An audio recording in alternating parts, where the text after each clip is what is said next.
دنیا کے اندر جو کتابیں لکھی جاتی ہیں اس کتاب میں ایک اور خوبی ہونی چاہیے، وہ خوبی آپ کی کتاب زندگی کے اندر بھی ہونی چاہیے، یاد رکھ لیجیے۔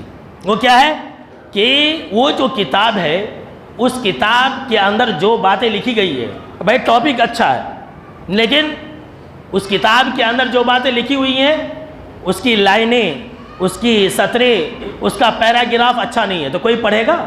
تو اگر ہمارا ٹاپک اچھا ہے کہ بھائی ہم مسلمان ہیں، ہم اللہ والے، ہم توحید والے ہیں، تو اس ٹاپک سے کام نہیں چلے گا۔ آپ کو چیک کرنا پڑے گا کہ آپ کی کتاب زندگی کے اندر جو لکھی جا رہی ہیں، جو فرشتے لکھ رہے ہیں، جو آپ لکھوا رہے ہیں، وہ کیا لکھوا رہے ہیں؟ کیا اچھی چیزیں؟ کیا اللہ رب العالمین کا ذکر و اذکار ہے؟ کیا قرآن مجید کی تلاوت ہے؟ کیا نماز ہے؟ کیا روزہ ہے؟ یہ سطروں کے اندر ہے یا نہیں ہے؟ یا پھر سوائے غیبت، جھوٹ، چغلخوری، بد اخلاقی اور بدعہدی اور ایک دوسرے کو نقصان پہنچانا، ایک دوسرے کی عزتوں کو نیلام کرنا، کہیں یہی تو نہیں ہے ہماری کتابوں کے اندر؟ سوچئے اور غور و فکر سے کام لیجئے۔ دنیا کے اندر ایسی کتاب نہیں چلتی ہے جس کتاب کے اندر اچھی اچھی باتیں نہ ہوں، اور دنیا کے اندر ایسی کتاب بھی نہیں چلتی ہے جس کتاب کے اندر فضول باتیں ہوں۔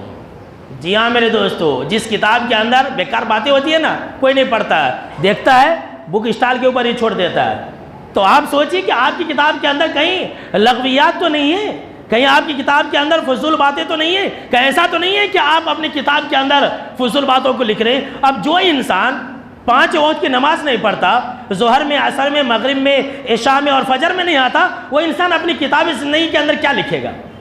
سوچ لیجئے، یہی تو لکھے گا، گالی گلوچ، واہیات، بیکار کی باتیں، یہی تو لکھے گا۔ اس لیے میرے دوستو، اپنی کتاب کو اگر اچھا بنانا چاہتے ہو تو اپنی کتاب کو فضول باتوں سے بچایا کرو اور اپنی کتاب کے اندر اچھی اچھی باتوں کو لکھوایا کرو۔ کیا آپ نے سنا نہیں کہ جناب محمد عربی صلی اللہ تعالیٰ علیہ وسلم نے فرمایا کہ ایک انسان جو ہے اپنی زبان سے ایک کلمہ نکالتا ہے، ایک جملہ نکالتا ہے، ایک بات نکالتا ہے، وہ انسان اس کو نہیں سمجھتا ہے، اس کے معنی و مفہوم کو نہیں جانتا، بس بول دیا ایسی، جی میں آیا بول دیا۔ بہت سارے بولتے نہیں، میرے من میں آیا بول دیا۔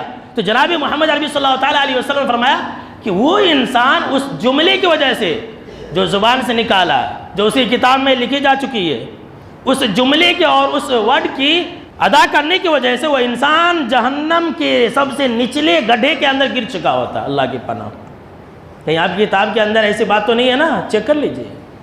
اور ایک انسان ہوتا ہے اپنی زبان سے کوئی ایسی باتیں نکالتا ہے جس کا معنی و مفہوم وہ انسان نہیں جانتا ہے، وہ انسان نہیں سمجھتا، لیکن وہ جملہ، وہ بات، وہ کلام اللہ کو راضی کرنے والی باتیں ہوتی ہیں جس کی وجہ سے وہ انسان جنت کی اعلیٰ درجے میں پہنچ جاتا ہے۔ سبحان اللہ۔ کیا آپ کی کتاب کے اندر ایسی باتیں ہیں؟